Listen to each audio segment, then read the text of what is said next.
십자가복음 오늘은 이제 2과 하나님의 동역자의 이 부분을 이제 살펴보려고 합니다.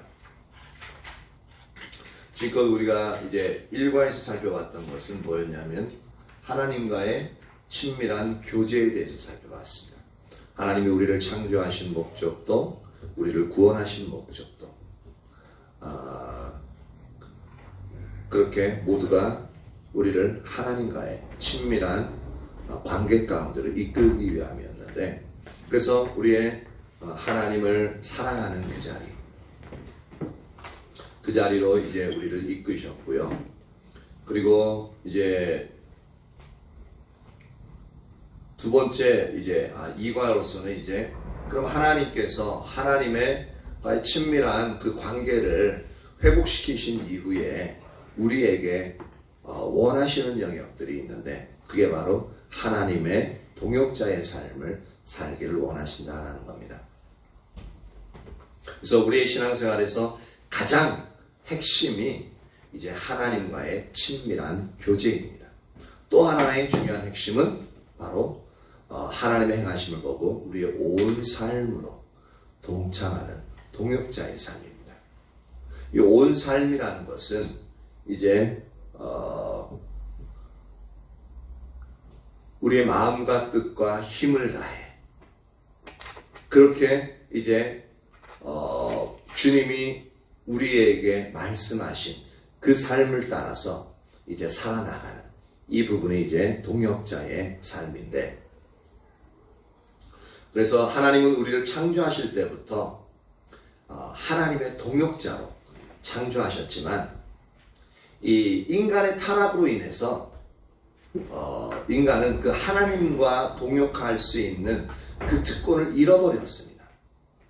그래서 이게 아담이 그랬고, 또한 우리에게 있어서도 계속 죄 가운데 있게끔 되어지면은 하나님과 동역할 수 있는, 하나님과 함께 일할 수 있는, 하나님이 우리를 통해서 영광을 드러내실 수 있는 그 기회들을 우리가 상실하게 되어집니다.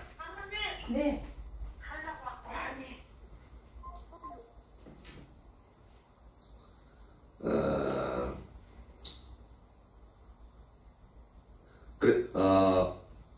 그래서 인간이 그 특권을 잃어버렸는데, 하나님은 그것을 회복시키기 위해서 어떻게 하셨냐면 예수님을 십자가에 못 박으심으로 인간을 예수님 안에서 새로운 피조물로 재창조하셨습니다.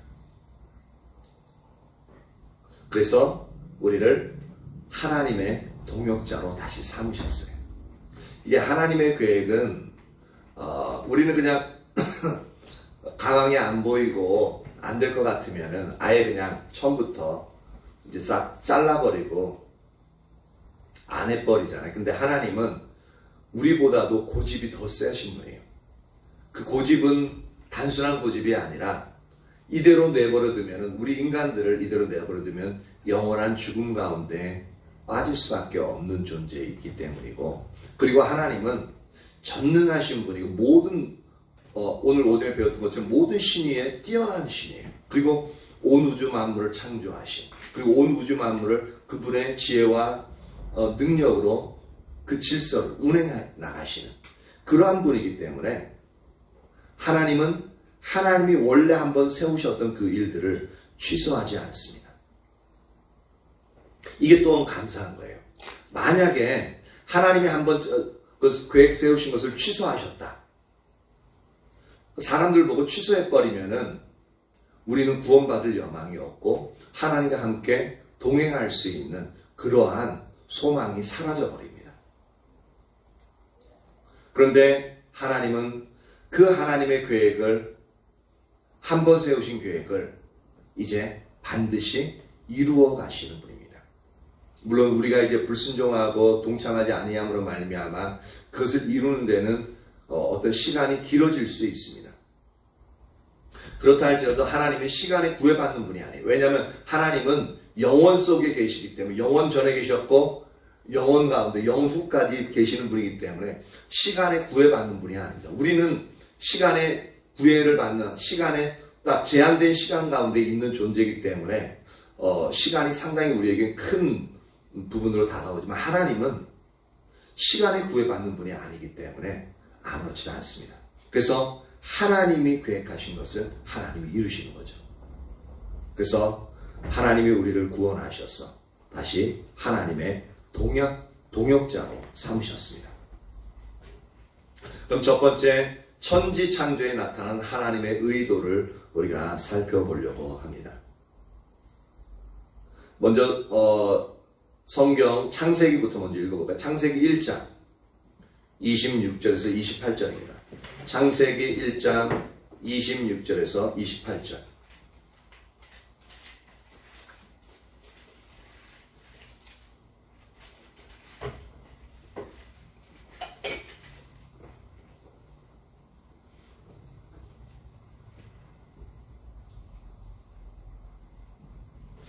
창세기 1장 26절에서 28절 같이 한번 읽어볼까요? 시작. 하나님이 이르시되 우리의 형상을 따라 우리의 모양대로 우리가 사람을 만들고 그들로 바다의 물고기와 하늘의 새와 가축과 온 땅과 땅에 기는 모든 것을 다스리게 하자 하시고 하나님이 자기 형상 곧 하나님의 형상대로 사람을 창조하시되 남자와 여자를 창조하시고 하나님이 그들에게 복을 주시며 하나님이 그들에게 이르시되 생육하고 번성하여 땅에 충만하라. 땅을 정복하라. 바다의 물고기와 하늘의 새와 땅에 움직이는 모든 생물을 다스리라 하시니라.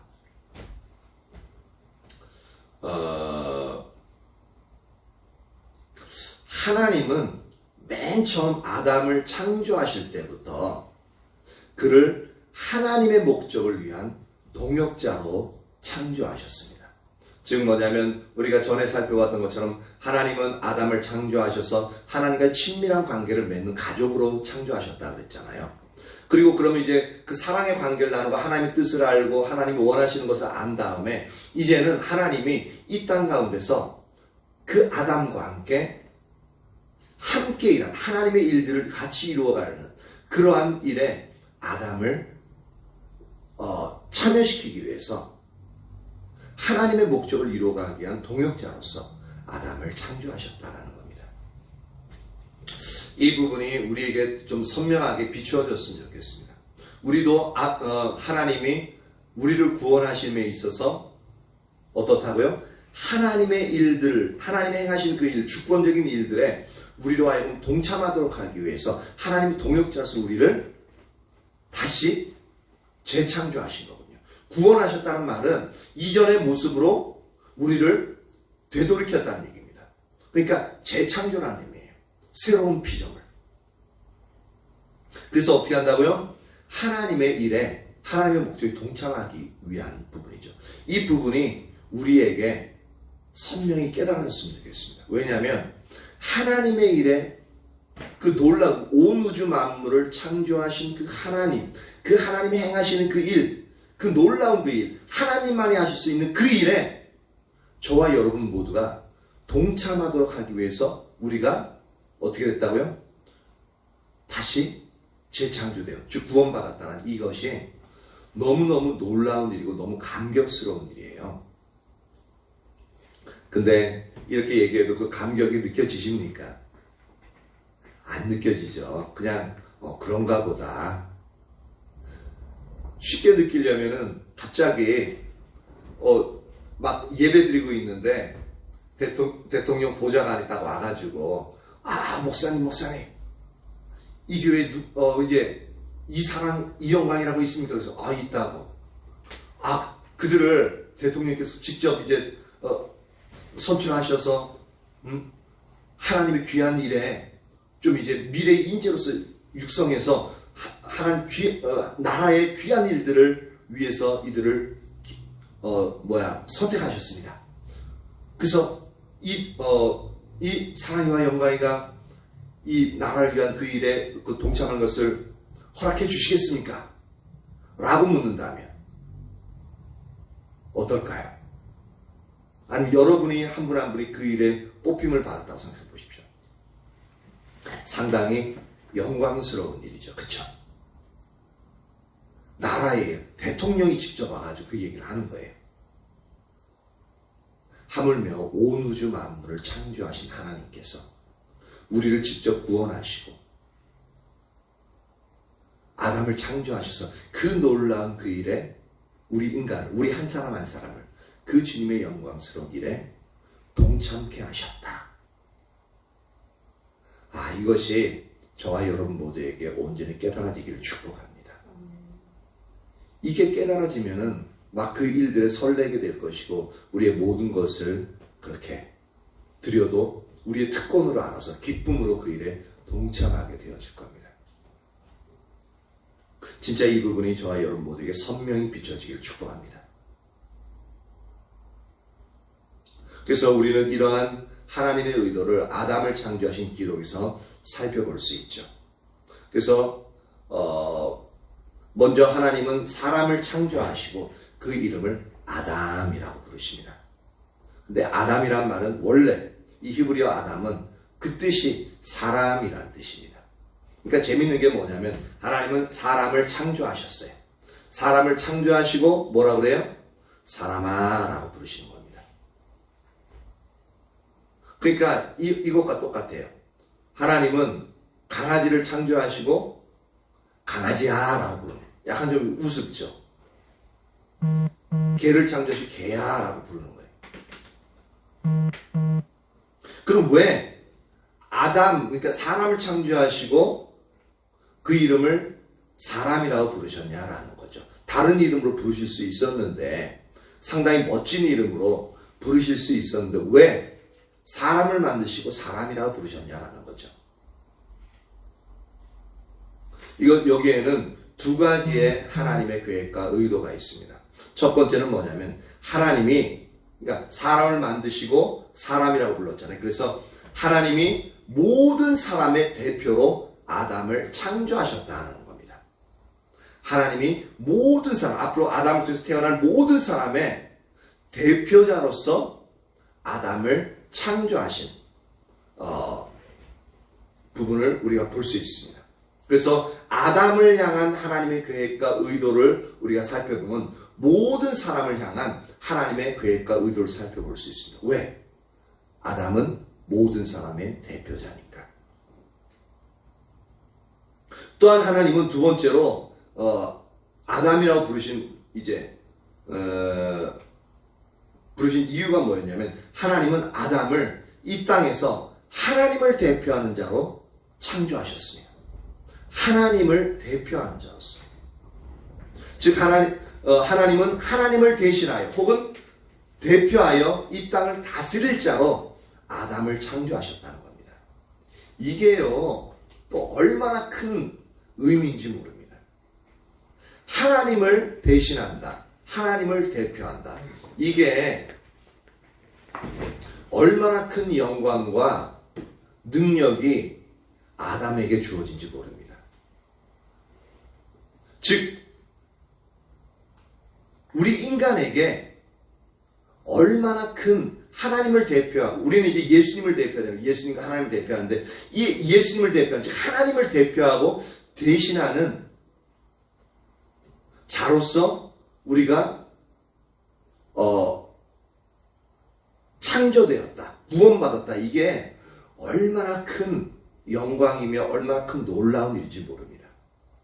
진짜 이게 설교하면서도 막 그것이 선명하게 비춰졌으면 좋겠는데 그것이 머리로는 알겠는데 이 가슴으로 확 와닿는 그게 안 되니까 막 답답해요. 여러분들도 기도하면서 이 부분을 들으시기 바랍니다.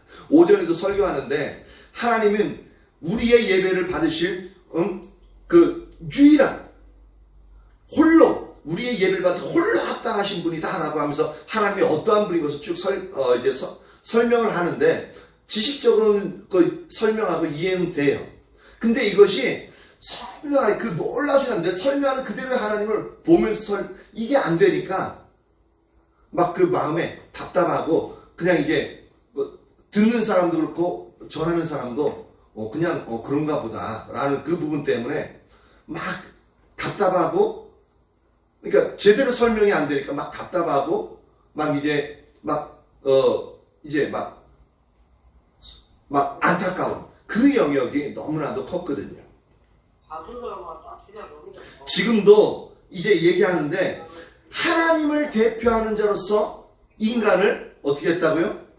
아담을 창조하셨어요. 그리고 우리도 하나님을 대표하는 자로서 우리를 창조하셨다. 구원하셨다.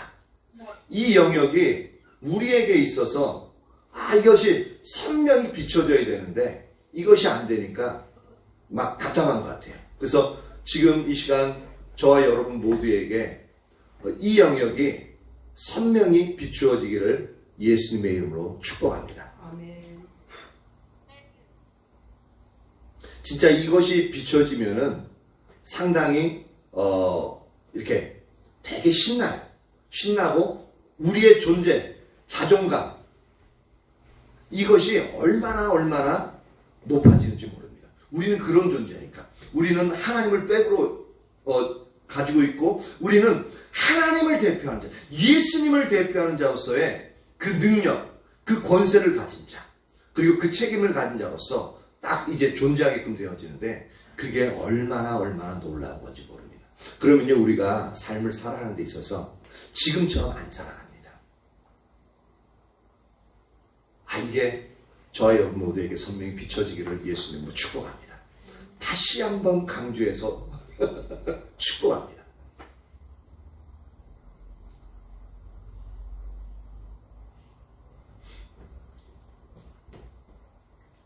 하나님 모든 천지 만물을 창조하신 후 마지막으로 하나님의 형상을 따라 사람을 창조하셨죠. 그래서 1장 26절에 보면 창세기 26절에 보면은 하반절에 보면 그냥 읽어보면 하나님이 이르시되 우리의 형상을 따라 우리의 모양대로 우리가 사람을 만들고 그들로 바다의 물고기와 하늘의 새와 가축과 온 땅과 땅에 기는 모든 것을 다스리게 하자. 우리의 형상을 따라 우리의 모양대로 사람을 만들자. 그래서 27절에 하나님이 자기 형상 곧 하나님의 형상대로 사람을 창조하시되 여기서요 우리 인간의 가치, 존엄, 인간의 존엄성이 나옵니다. 인간의 존귀한 권리가 나와요. 기본권이 나와요. 하나님이 창조하셨다는 이것이 아니면 인간의 인권이 나오지 않습니다. 만약에 우리가 여러분들이 학교에서 배우셨던 다윈의 진화론에서 그냥 우연치 않게 우리가 재수조와 가지고 인간으로서 진화했다고 하면은 우리는 실제로 인간의 존엄성을 가지는 존재가 못 됩니다. 하나의 우리는 물질에 불과해요. 그래서 사회주의에 있어서 유물론이 그것이 합당한 논리가 되어집니다. 하나의 물질이에요. 단지 우리는 그렇게 진화해가지고 상의 포식자로 있을 뿐인 거예요. 그리고 어차피 진화론의 모든 부분이 뭐냐면 강자가 약자를 짓밟고 올라서는 게 다윈의 진화론입니다. 그래서 더 강한 자가 그리고 자연 선택에 의해서 더 뛰어난 자가 뛰어난 동물이 살아남게끔 되어지는 거군요. 그래서 지금 결과라고 해요. 그러면은 우리가 현재 불의를 당하고 강자가 우리 약한 사람을 이제 자기가 더욱더 큰 이제 부를 성취하기 위해서 우리를 핍박하고 우리의 것을 빼앗아가도 그것은 자연 법칙으로서 당연한 거예요. 불평할 게 없는 거예요. 우리 인권이요? 그거는 기독교적인 가치관이 아니고서는 다윈의 진화론을 이제 한다면 그건 당연한 겁니다. 우리를 하나님의 형상, 하나님의 모양대로 만들었기 때문에 우리 한 사람 한 사람, 노약자, 장애인 상관없이 잘생기고 못생기고 상관없이 우리는 존귀한 인권을 가지게 되어집니다. 이 부분이 저와 여러분 모두에게 선명하게 비추어지기를 축복합니다. 하나님의 형상으로 만들어진 우리가 그래서 존귀합니다. 저와 여러분 한 분 한 분이 그래서 무시받아서 안 되고 하나님처럼 이렇게 존중을 받고 사랑을 받을 수 있는 권리를 가진 이유가 뭐냐면 우리가 하나님의 형상대로 만들어졌기 때문에 그렇습니다. 자유를 누려야 될 특권을 가지고 있는 것도 하나님의 형상대로 만들어졌기 때문에 그렇습니다. 그러면서 하나님은 하나님의 형상대로 우리를 만드셨지만 또한 아담으로 하여금 하나님의 다른 모든 피조물들을 다스리도록 하셨습니다. 통치 권한을 인간에게 주셨어요. 그래서 타락이 전에 아담의 명령은 곧 하나님의 명령이었다는 것을 기억하십시오. 그래서 하나님께서는 아담을 이 땅에서 하나님을 대신하는 자 혹은 대표하는 자로서 삼으셨습니다. 즉 하나님은 아담을 이 땅에서 하나님의 목적을 위한 동역자로서 창조하셨다는 겁니다.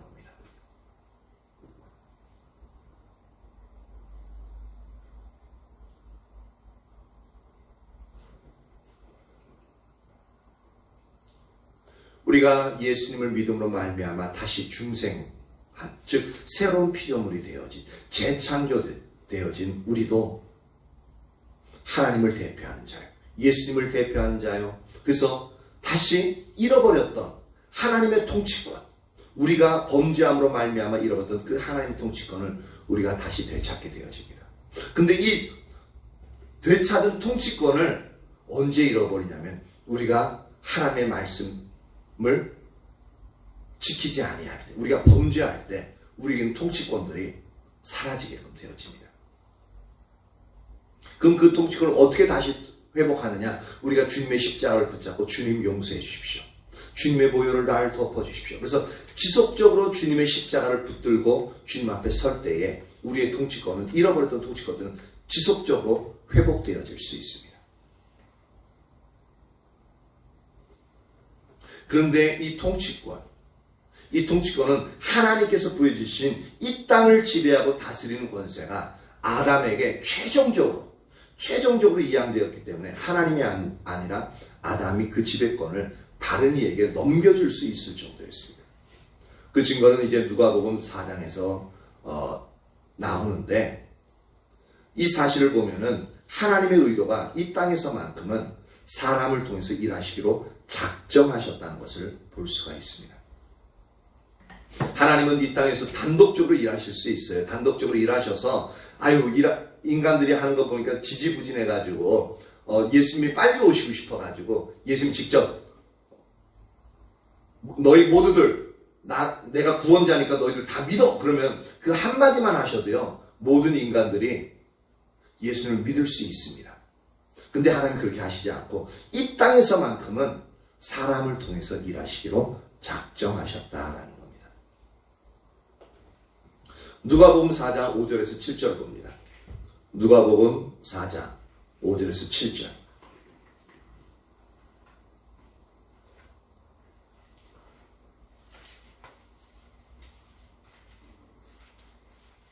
누가복음 4장 5절에서 7절. 같이 한번 읽어봅니다. 마귀가 또 예수를 이끌고 올라가서 순식간에 천하만국을 보이며 이르되 이 모든 권위와 그 영광을 내가 내게 주리라. 이것은 내게 넘겨준 것이므로 내가 원하는 자에게 주노라. 그러므로 내가 만일 내게 절하면 다 너의 것이 되리라. 여기 보면은 사탄이 예수님을 시험한 내용 중 하나가 뭐냐면 그에게 경배하면 세상의 모든 권세와 영광을 어떻게 한다고요? 예수님에게 주겠다라고 말했습니다. 그러면서 사단이 한 말이 이 세상의 모든 권세와 영광은 자기가 가지고 있다고 주장하고 있습니다. 어디냐면 6절에 이 모든 권위와 그 영광을 내게 주리라. 이것은 나에게 넘겨준 것이다 라고 이렇게 얘기하고 있어요. 근데 이에 대해서 예수님이 반박을 하지 않아요. 왜냐하면 사단의 말이 옳기 때문에 그렇다는 거죠.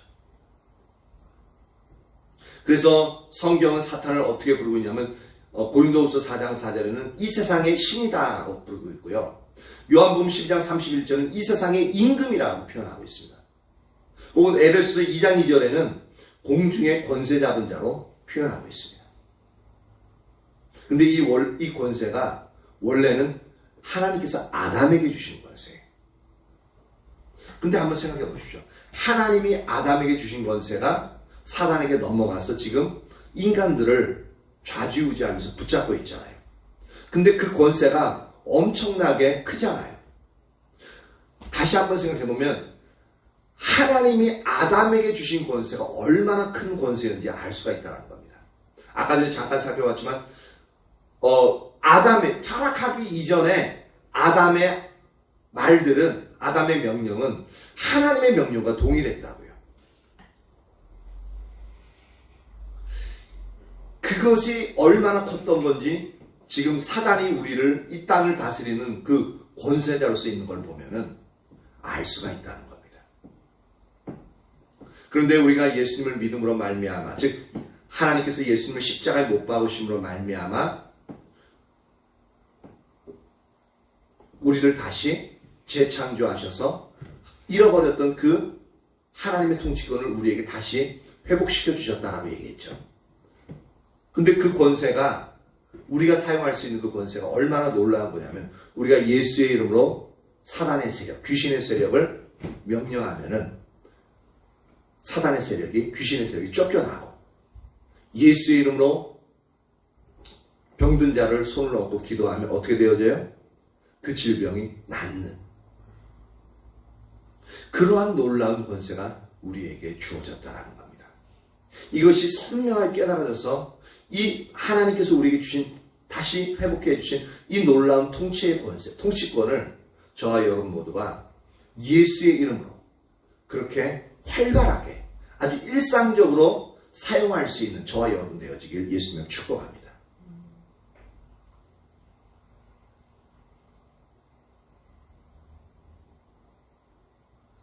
근데 이 놀라운 권세를 아담이 사탄에게 복종함으로써 그 권세를 사탄에게 넘겨줍니다. 우리도 죄의 세력에, 죄의 유혹에 복종하게 되어지면 그 권세를 계속적으로 빼앗깁니다.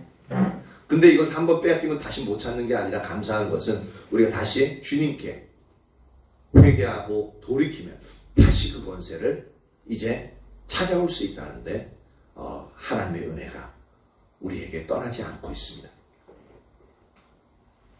그런데 아담이 사탄에게 복종함으로 말미암아 그 권세를 사탄에게 넘겨줬다라는 이 부분을 우리가 잘 이해가 되지 않을 수 있습니다. 한 예를 들면 이렇게 생각해 볼 수 있습니다. 만약 어떤 회사의 소유주가 자기 회사의 경영권을 다른 사람에게 맡겨요. 그럼 맡기면 어떻게 합니까? 그러니까 소유주는 자기가 이제 전문적인 지식이 없기 때문에 어느 정도 회사가 커지면은 그 회사를 이제 더 키우기 위해서는 전문적인 경영인이 필요합니다. 그래서 그것을 CEO라고 해요. 그래서 회사를 전문적으로 경영하는 사장을 다시 데리고 와서 회사를 이제 이끌게 합니다. 그럼 경영을 맡은 사장은 소유주를 대신해서, 그리고 소유주를 대표해서 회사를 운영하게끔 되어지죠. 그러다 사장의 실적이 좋지 않아서 그 회사의 경영권을 다른 사람에게 넘기려면 사장이 아니라 소유주가, 회사의 소유주가 어떻게 해요? 그 경영권을 다른 사람에게 넘기게끔 되어져 있죠. 그런데 이 세상에서 하나님의 피조물, 즉 회사들이죠. 그 하나님의 피조물들을 다스리는 위임받은 권세, 즉 경영권을 소유주인 하나님이 아니라 아담이 사탄에게 넘겨주었다는 겁니다. 이 말의 의미는 이 세상을 다스리는 권세를 하나님께서 그만큼 아담에게 완전히 위임했음을 볼 수가 있는 거죠. 만약에 아담이 이런 권세를 실제적으로 이것이 얼마나 큰 건지 그 당시에 알았으면은 하긴 뭐 이제 사단이 하와를 통해서 아담에게 접근했던 부분이니까 눈치를 못 챘으니까 이게 넘겨주는데, 알았다면 절대로 사단이 직접 나서 너 나한테 줘 그러면은 절대 주지 않았겠죠.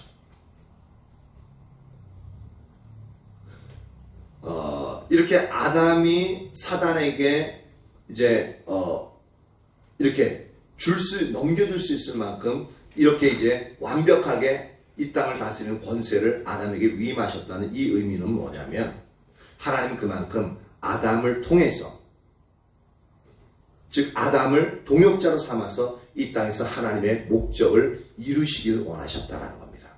오늘날 바로 저와 여러분을 통해서 하나님이 이 땅에서 하나님의 일들을, 하나님의 목적들을 이루시길 원하신다는 겁니다. 거기에 반응하십시오.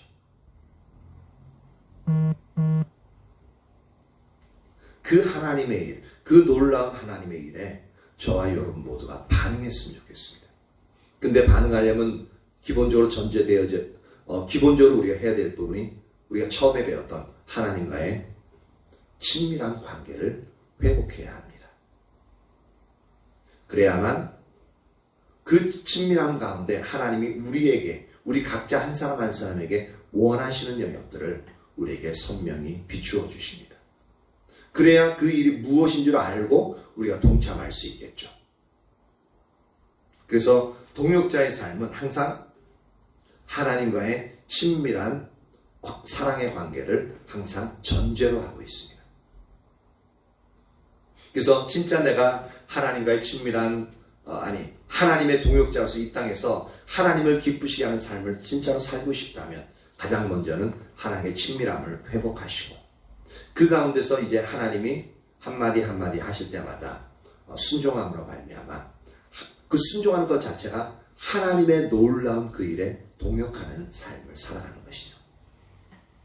저와 여러분 모두에게 있어서 이러한 은혜가 온전히 부어지기를 예수님의 이름으로 축복합니다. 아멘. 예.